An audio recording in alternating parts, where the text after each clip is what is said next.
If an ancient curse made you swap bodies with an evil lunatic and gave you less than 24 hours to switch back before the change became permanent, what would you do? We've got his size, his strength, and his moves, but we've also got his face, and with the whole town terrified of the Blissfield Butcher, that's gonna make it pretty hard for us to get around unnoticed. Meanwhile, the maniac's got himself the perfect disguise and the perfect cover story to explain his bizarre behavior. Not to mention the whole of society ready to pounce with a single frightened scream. After all, who are the cops gonna believe? Goldilocks or late career Vince Vaughn, who hasn't showered in a month? I'm going to break down the mistakes made, what you should do, and how to beat DOLA'S CURSE in Freaky. Millie is anything but popular. In fact, were it not for her two friends Josh and Nyla, there's a solid chance no one at Blissfield High would even know she exists. And that's only gonna get worse now that everyone's heard the latest news. Turns out, 4 of their most insufferable classmates were brutally murdered last night. Now, we do have footage of this, but it's hardly worth going over because they were all pretty much completely screwed. First off, none of them could have possibly expected some extra sneaky nutcase to show up and jam a wine bottle down Isaac's throat while he was snooping around. Sandra was already cornered in the bathroom by the time she knew something was wrong. Evan was so distracted with blue balls to ever see it coming. And as for Ginny, well, she actually could have survived if she'd stayed hidden behind the false back in the armoire. But I could understand wanting to warn your parents about the masked murderer hacking people up in their house. And ultimately she did, just probably not in the way she intended. Stick around. I mean, it definitely got the point across when they walked in the front door. Although, it might have been a better idea to move a little quieter and maybe arm yourself with a fire poker or something first. Oh well, the most important takeaway from all this is that the killer remains at large, and it doesn't sound like anyone even knows what he looks like. What a way to call off homecoming, right? Wrong. Everyone knows the mayor wouldn't dare close the beach this close to tourist season, so the big game, the dance, the assemblies are all still on until more people die. Which brings us to later that night, where we find Millie repping the home team as the school mascot. Did they win or lose? Who cares? The whole thing is just a reason for our main girl to be sitting alone outside the stadium in the middle of the night. Evidently, her white wine zombie mom got stuck in a bottle and couldn't pick her up. As for why she didn't simply catch a ride with Josh like she does literally every morning on her way to school, that's unclear. I mean, come on, you know your mom and what she's capable of. Once you notice she's not at the meeting place, just hop in with your friends and call her from the road. There is a murderer on the loose, after all. And speaking of which, look who decided to swing by. My sister's gonna be here any second! Oh, so she's not here now, then. Excellent. Do you have any idea how long it takes to stab someone to death? Not very long. Nerds. Do you carry credit cards? Cash? What about keys? Do you carry those around as well? Coins? All of them? Well, do I have a product for you. The 24 karat gold daily driver kit from this video's sponsor, The Ridge. The 24 karat gold wallet holds more plastic than you should reasonably carry. A coin tray for your coins, and cash in its elastic band. This thing is a unit. It's backed by Ridge's lifetime warranty, and if you're displeased for whatever reason, they offer free returns within 99 days. The 24 karat gold key case holds more keys than you should reasonably carry with their patent-pending anti-jangle tension plate system. If you don't want to throw it in the same pocket as your phone for fear of scratching, you can secure it to your hip with their manganese spring steel clip. What is manganese? Who the heck knows? It's a metal with a cool name. Supposedly it's good for your metabolism, so if you're stranded, you can eat it, I think. And for you nerds that bought the 24 karat gold Ridge ring, this matching set perfectly complements it. What has become abundantly clear through my well-articulated marketing pitch is that you don't have product, and you need product. So go to ridge.com/nerdexplains and use code NERDEXPLAINS for 10% off the Ridge's daily driver set set or any other cool product you see. What is she, going commando or something? That dumbass costume should have been off the second she left the field, if nothing else but to stop any further embarrassment. Of course, once she saw the butcher standing there, it was already too late for that. But she could have bought herself a little more time by running for cover immediately instead of waiting for him to start advancing. The fact he's clearly showing himself suggests he's already made up his mind about killing her, so calling out with some lame-o threats is unlikely to deter him. And even if it's just a tasteless prank, I'd rather be wrong and alive than right and dead any day of the week. What she does get right, however, is immediately breaking line of sight and hunkering down somewhere out of the way. There's simply no way she could possibly outrun him in that mascot costume, so it's better to not even risk it. Unfortunately, she immediately pisses away the advantage in the same way Ginny did by coming out of hiding way too soon. After all, Millie wasn't lying when she told the butcher her armed police officer older sister was on the way. Given the circumstance, Charlene would have to have been completely brain dead not to realize something's wrong when Millie's phone is dead and she's absent from the pickup location. We should have stayed put until we heard Char calling out from nearby, at which point we could have responded by alerting her to the danger. The area is fairly open, so as long as she kept her head on a swivel and avoided mindlessly running up on any blind corners, she probably would have been fine. But since our TikTok era ADHD brain couldn't bear the thought of sitting still for more than a few seconds, Millie couldn't possibly resist popping out to get got. And now, it's time for the coup de grace.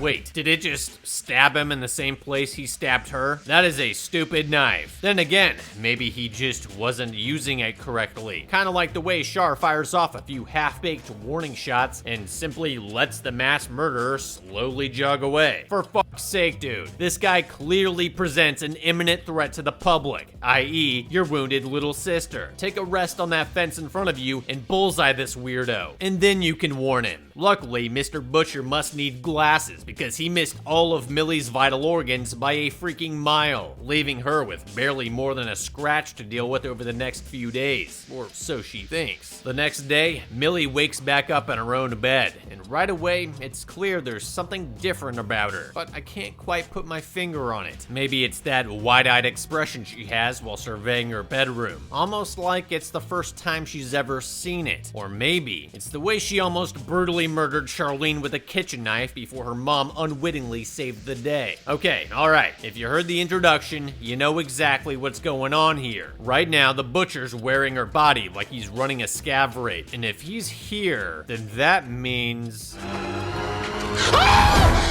Yeah, that's pretty much the only appropriate response to waking up as a serial killer. That said, even with third-party confirmation from the resident smack fiend, there's no way anyone in their right mind wouldn't immediately assume this was some kind of ultra-realistic nightmare, or dream if you're the butcher. I mean, sure, Millie's small and frail stature certainly has its drawbacks for someone in his line of work, but there's roughly a 0.0 chance anyone would ever expect she's going around slashing people up, especially since she herself nearly got nailed the night before. And that's another thing. Obviously, he won't know how to behave properly to pull off this disguise, but while he figures it out, he can always fall back on the whole "I nearly got murdered" card to justify many unusual behavior, like actually standing out for once in her life. You know things are fucked up when the degenerate hobo serial killer has a better sense of style than you do. And speaking of standing out, Millie is doing an excellent job of that in her new body. Granted, it's not all that intentional. Right now, her biggest problem is accepting the fact that nobody's going to recognize her, and those that do...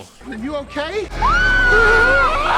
Well, yeah. Given Millie saw his face herself and almost certainly was the one who provided his description to the police, she probably should have seen that coming the moment she first looked in the mirror. Fact is, dream or not, it's best to assume the situation, however insane, is really happening. happening and act accordingly. In that case, we need to find a way to alter Lurch's appearance. There's nothing we can do about his height, but shaving his head could reshape his face enough to keep members of the public from immediately spotting him. We can't quite go to a barber shop, of course, but I gotta believe a basic slasher-type horror villain like himself would have a sharp knife or two lying around his run-down bachelor pad. Once that's out of the way, our number one priority should be getting back to our house to make sure our mother and sister haven't been brutally skinned alive. After all, if we're in his body, it only stands to reason he'd be in ours. Beyond that, it'd be a good place to get cleaned up and maybe even loot some old clothes from Millie's late father's closet, as long as the sizes line up. Lucky for us, we have the benefit of knowing our family members' respective schedules, so assuming they're still alive, we'll have at least a rough idea of how much time we have to stick around. As for the imposter, he could be anywhere, including somewhere inside the house, so we'll want to prepare for a fight going in, and make sure to thoroughly search the place before getting comfortable. Instead, Millie makes the extremely questionable decision of going to the high school while class is in session to shower in the girls' locker room, which naturally results in chaos after one of her classmates walks in and understandably freaks the fuck out. Good thing her new best friend is nearby to help her find a hiding place. Are you sure this is safe? No. Yeah, I'm pretty sure these things are designed with a few different E-stops in case something like this ever happened. But even still, who the hell thought setting up a cryo chamber to be used at the sole discretion of hormonal goblins was a good idea? No way this is the first time someone got locked in that thing. Although, it is probably the first time someone came out looking like this. Cool. So, as if we needed another reason to stay the hell away from this place, the moment someone comes in and finds the shattered corpsicle on the floor, the entire campus will almost certainly be swarming with cops. Matter of fact, you'd think there'd be a few here already, given the last attack happened out on the football field. The only upside is that now we know the butcher is somewhere in the school, which means he must be trying to assume her identity, as he wouldn't bother showing up otherwise. Obviously, we can't expect him to be following our class schedule, since he wouldn't know what that is. But there's a good chance he'll be heading back to our house later, if this really is the case. For now, we need to find someone who can help us figure shit out and serve as our proxy in the public sphere, which first requires us to convince someone this washed-up old wedding crasher is actually a petite 17-year-old girl. But it's 2023, so maybe that won't be quite as impossible as it sounds. Whatever the case, I'd go with Charlene. Not only would she have access to information on the butcher, we might be able to win her over by reciting information only the real Millie could ever possibly know. To that end, the last thing we want to do is jump out from around a corner and expect her not to shoot us in the face. First contact should be established via phone call, which I would begin by sharing some kind of closely guarded family secret. Of course, in light of recent events, there's a good chance she'll assume the deep male voice on the other side captured Millie and forcibly extracted this information, possibly with a blowtorch, in which case she'll probably hang up and try to contact her. Crazy as it sounds, this might actually work in our favor. The more she interacts with the imposter, the more apparent it'll be that something is seriously off, and last night's trauma can only explain so much. Meanwhile, we'll continue trying to contact her from as many different phones as we can get her hands on until she eventually agrees to hear us out. Now that I think about it, bringing our friends Josh and Nyla on board could serve as a useful stepping stone toward eventually reaching Charlene, and it seems Millie comes to this realization as well. Unfortunately, she goes about it in pretty much the dumbest way imaginable. Nyla, don't freak out.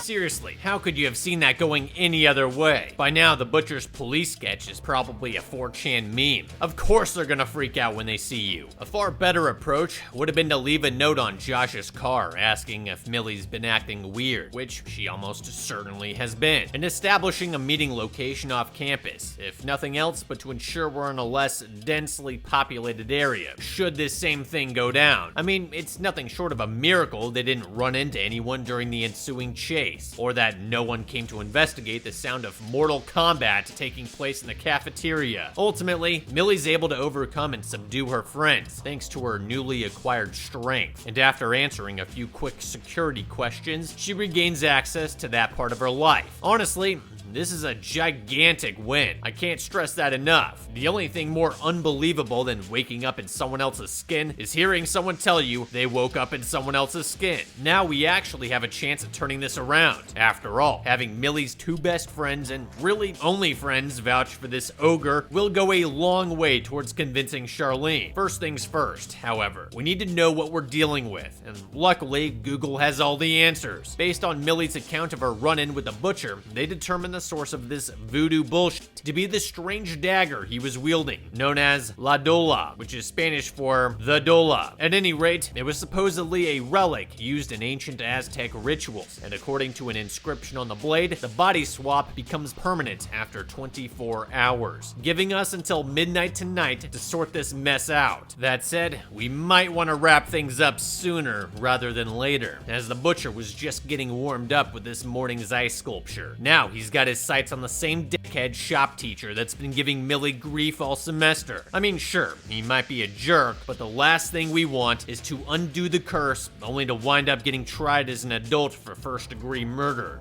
Make that attempted murder. Turns out, the big bad still thinks he can dish out the DPS like he's still a 6'5" bruiser and not a 5'5" wet noodle, allowing Mr. What's-His-Name to finally fulfill his ultimate fantasy of pile-driving an insolent student. Still, some amount of that has to be weapon choice. You're in a room full of dangerous weapons, and you go with a frickin' screwdriver. Should have grabbed the skill saw and pulled the guard back. Then again, sometimes it pays to be underestimated. Holy shit. So, wait, you're telling me this school can afford self-serve cryotherapy machines, but not a saw stop? This whole place is just one massive lawsuit waiting to happen. Not to mention the fact a known serial killer and fugitive from justice can walk freely through the halls without anyone noticing. That is, anyone except the unknown serial killer who's just finished racking up his second kill in here without raising the slightest bit of suspicion. Honestly, we should have seen this coming. If anyone's gonna recognize the butcher's body lumbering around, it'll be him. And now that he knows we're after him, this entire ordeal just became infinitely more complicated. I mean, for starters, he could completely bail on Millie's life and skip town since there's really nothing tying him to it emotionally, meaning we'd be completely screwed. Or at a minimum, he could simply shriek at the top of his lungs like a mouse crawled up his leg and bring the entire school down on us. Yup, just like that. Fact is, we should have left the school immediately after teaming up with Josh and Nyla and laid low back at the butcher's hideout while we waited for them to dig up more information. Plus, since he wouldn't have known our friends were in on the secret, they could have covertly monitored his location without arousing suspicion. Hanging around only increases our chances of getting spotted, and there was never a chance of us apprehending the imposter without creating this exact scenario. Now we're leading the cops on a low-speed chase in Josh's run-down shitbox of a car, making our chances of evading capture all but completely non-existent. The only good news is that one cruiser tailing us right now is operated by none other than Charlene, so it's possible Josh and Nyla might, keyword might, be able to get through to her. Don't get me wrong, they'd both 100% be going into handcuffs just for being part of this debacle, but they'll at least be able to use the excuse of the murderer made me do it to get off the hook, after which they could try speaking with Charlene privately and slowly warming her up to this insanity. At the same time, if Millie goes into a jail cell, there is no possible way we're getting her out in time to switch back. So our only option is to find a densely wooded area or otherwise concealment-rich environment for her to ditch the vehicle while there's just the one unit following us. Any more than that, especially a K9 unit, or God forbid, a helicopter, and we're screwed. So we'd better do it quick. Up ahead, turn left, we can mix into the parking lot. The parking lot, huh? Well, I guess it could be worse, like if we went from there to a cramped thrift store with minimal exits full of people who would definitely recognize the butcher's face. Well, here's hoping we live in a state where execution is still on the menu, so we don't have to wear this freak's body the rest of his natural lifespan. I definitely won't be appealing. Actually, never mind. It seems the pathetic display of police training Charlene displayed last night wasn't limited to that situation. Not only does she neglect to ask anyone if they might have seen a large man dressed in black running through the store with a couple teenagers, she doesn't even post up at the entrance to keep him from escaping while she waits on backup. And it gets worse. Remember that easily recognizable vehicle they used to get here? Well, apparently she doesn't, which is why Team Millie is able to hop right back in behind the wheel after laying low in the store for all of 3 minutes. Oh, but they made sure to hook biggin' up with the Scarin' Rogers mask before they left. That way, no one will be able to identify them. Good thinking. Alright, now that we can basically pretend none of that ever happened, let's think about our end game here. We need the Dola, and we need the Butcher. In the case of the former, we know it's in the evidence locker down at the police station, where it's unlikely to be moved before midnight. As for the latter, he can go wherever he wants, so it makes sense that the gang would want to pin him down at a single secure location so they can focus on the heist. Lucky for us, the mass-murdering antisocial maniac is far better at making new friends than Millie ever was, and it's not long before Joshua spots him on another student's Instagram hanging out at the local mini-golf place. And it seems our good fortune doesn't end there. Upon arriving at the arcade, it seems the Butcher's already broken off from the others in pursuit of his next target. Now, all we have to do is find a way to incapacitate him. Jesus. Look, I get time's a factor here, and it's not like we could have asked him nicely to surrender. But don't forget, Millie's gonna need her skull somewhat intact once everything's back to normal. Not much point in switching bodies back if the old one's dead from the neck up, right? Might have been a better idea to go for a rear naked choke as he was running away, and then hog tie him with duct tape for transportation. And the same goes for Booker when he tries calling the cops. Sure, it's gonna look sketch as hell, but I mean, come on, how exactly are we supposed to get their bodies out of there without looking like a bunch of fucking psychos? Oh, excuse me while I fireman carry these 2 unconscious teenagers out to my beat up car and drive off into the night. Their parents signed a permission slip. It's fine. Well, however we managed to do it, Sam Fisher would be proud, as we all wind up back at Josh's empty house without any trouble. All that's left to do now is keep the Butcher tied up while we work out a plan to snag the dagger. And by tied up, I mean straight up mummified with every last roll of duct tape, gorilla tape, masking tape, and fucking scotch tape we can get our hands on. Not some raggedy little cord he can unravel without a sound. I mean, think about it. We don't have to interrogate him. There's nothing useful he could tell us anyway. So why keep him comfortably seated upright where he can watch, listen, and talk mad shit to his heart's content? Right now, the only part of him, or Millie, or whoever, that should be exposed is his nose to keep him from suffocating. And just for good measure, I'd shut him away in Josh's bedroom with Arcspire blasting on headphones so he can't hear what we're planning. As for Booker, turns out all Millie had to do to win him over was recite a love poem she left in his locker the other day. Only problem is, that poem was left anonymously, and which is a more likely scenario, that the girl who wrote it magically switched bodies with the dude standing across from him, or that it was a token of anonymous man love left there by the same deranged lunatic that just kidnapped him. Well, according to Booker, it's obviously door number 1, and that's all he needs to hear to completely lower his guard and join in on the action. Hooray. Getting back to the task at hand, the plan is to wait until Charlene is the only one left at the police station, at which point they'll send Nyla in screaming bloody murder about how the Butcher totally chased her there and is currently hiding out back. Now, if that sounds extremely stupid to you, that's because it is. I mean, they aren't even planning on jumping Char when she goes outside to steal her keys. Seriously, even if you think this is gonna keep her busy long enough for you to make your move, how are you supposed to get into the locker? It's not like they just leave the key lying right next to it. Damn, I guess security just isn't a thing in this town. I mean, that would certainly explain why they'd leave the butcher in an easily escapable situation with no one but Josh watching over him. Just to make matters worse, his flight attendant mother had a trip canceled just in time for her to walk in and tragically misread the situation. And wouldn't you know it, her unexpected intrusion creates just enough confusion for this to happen. Well, at least she might believe us now. Still, this could have been avoided had the butcher been properly restrained and kept out of sight, not only to keep Josh's mom in the dark, but also to ensure that any nosy neighbors or law enforcement officers don't get a glimpse of her hostage through an open door or window. Meanwhile, back at the police station, Nyla manages to swipe the Dola without any problems, only to stop and take Josh's SOS call without bothering to hide the knife or lock the cage behind her, which naturally results in Charlene coming back in and catching her red-handed. Because, of course it would. Seriously, what the hell is wrong with you? We were this close to totally getting away with it, and you couldn't even put your phone down long enough to close the deal. Oh, and because no one thought to hide their plans from the evil serial killer, guess who shows up to capitalize on our stupidity? Shark!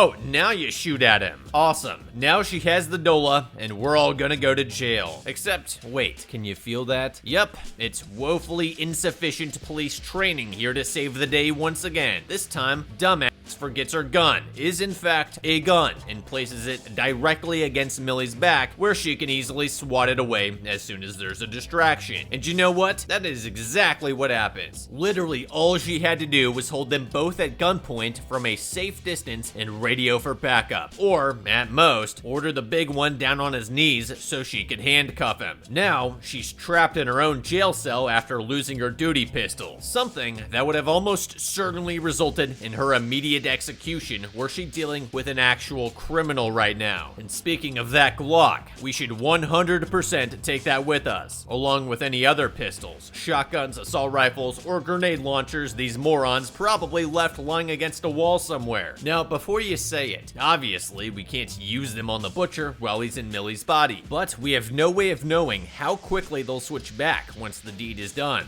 meaning we could suddenly find ourselves standing next to a very pissed off murderer back in his own man body. That said, we'll have to catch him first, and as luck would have it, we know exactly where he's going to be. Oh, yeah, and some of you might be thinking we should try and convince Char now that she's a captive audience, but given everything we've seen from her so far, no, she's good right there. At any rate, the gang arrives at the butcher's hideout, which per his suggestion, became the venue for the new homecoming party after the school canceled the dance. Of course, the whole reason for this was to bring a fresh crop of victims onto the killing floor, and it looks like he's already sighted his first target. Little does he realize, this Mark's looking to turn their little liaison into a group project. But little do they realize, the butcher's planning a four-way of his own. Yeah, they never could have seen that coming. What happens after he picks up the chainsaw, on the other hand, bro could have definitely seen coming. And yet, he still stood there doing nothing while the psycho that just wiped out two of his friends rip-starts it with malicious intent. It's almost like he wanted to get sawed in half. As for the dream team, they don't even know where to begin their search amidst the throngs of partygoers. But we gotta remember why he wanted all these people out here in the first place. Obviously, the butcher knows every dark corner and probably has various weapons stashed all over the place, but he wouldn't dare take someone out in the open in fear of blowing the whole thing. Instead, he'll use the party itself as a distraction so he could pick off anyone he's able to pull away from the others. In that case, we should focus our attention on the outskirts of the party and to keep an eye on anyone lingering in secluded areas. Kind of like this dark corner some jock dragged Josh off to for a little experimenting. You tell anybody, I'll kill you. Don't worry, I think your secret's safe. Or at least it will be once he jams that bailing hook through Josh's jugular. But before he gets the chance, Josh's terrified screams somehow pierce the blaring music to draw in Millie for the mother of all freak fights. Oh, and also the Blissfield PD is here now. And we know it's them because one immediately fires his gun in the air at the first sign of trouble. I guess it's SOP. Fortunately, it seems the butcher is completely unaware of the Dola's place place in reversing the curse. Otherwise, he probably wouldn't have kept it with him. Either that, or he was in the process of shopping for another new body. Whatever the case, Millie nearly finishes the fight right then and there, only to have victory snatched away by the best worst shot on the force. However, just when it looks like the butchers got away, Millie taps into the one power she had all along, the power of friendship. And like any true friends, Josh and Nyla are always down to help her stab herself. Shoot that See, I told you that could happen. They're damn lucky those cops showed up when they did and stopped being terrible. Otherwise, this whole mess might have started all over again. That said, how can we really be sure they switched back? I mean, the only thing Millie said to prove her identity was that she doesn't like sports. But what if the butcher doesn't like sports either? Dude fucking rips people's guts out for fun. Something tells me football just doesn't do it for him. Oh, well, it's probably fine. I mean, sure, we have no way of knowing the exact time of night they first switched bodies, but midnight was probably close enough. Still, even if we did run out of time, why wouldn't Millie be able to trade bodies with someone else and then trade back into her original body? For example, Millie in the butcher's body could switch with Nyla, and then as Nyla, she could stab her original body, thus putting herself back where she started. Meanwhile, Nyla would then switch back to her original body, and then either Booker or Josh could shoot the butcher through the head with a Desert Eagle. I don't know, maybe I'm overthinking it. And with that, Millie's finally free to do nothing, because just like the police and the school administrators, the paramedics in Blissfield are also grossly incompetent, which is why the butcher was able to fake his own death during the ambulance ride by simply removing his pulse oximeter and no one bothered to check. So, any guesses as to where he goes next? Chris! Oh my god, this chick has spent so little time at the range, she can't even tell the weight difference between a loaded gun and an empty one. And that's not even the worst part. While the butcher's busy tossing her family around like beanie babies, she is literally on her knees, thumbing the rounds he dropped back into the mag instead of simply pulling a new one from her duty belt and reloading. Then again, given her service record of criminally negligent warning shots, not shooting when she should shoot, shooting when she shouldn't shoot, and losing her handgun to a wanted serial killer, the department probably just gives her the one, like Barney Fife. And if it seems like I'm picking on Charlene, it's because I am. She is absolutely pathetic. Just single load a round into the chamber and immediately Hank Schrader his ass from down low. But of course, she has to stand up and basically hand it straight over to him again, making it all a complete waste of time. Thankfully, the butcher eventually gets tired of beating them all senseless and stops to catch his breath with some bad guy dialogue, giving Millie just enough time to remember the valuable lessons she learned about the male anatomy. Yes, truly something she could only have picked up through this experience and nowhere else. And with that, Millie and her family can finally move on with their lives and focus on overcoming the loss of their husband and father. In the end, none of our main characters died, but a whole bunch of other people definitely did. However, though many of their deaths were unavoidable, Millie could have resolved this whole situation a lot faster by staying out of sight and having one of her friends keep track of the butcher while she and the other focused on securing the Dola. And given the absolute show that was that police department, I doubt it would have been very difficult. For that reason, I think Freaky was beaten. Moral of the story, no one is coming to save you, especially if you're in Blissfield.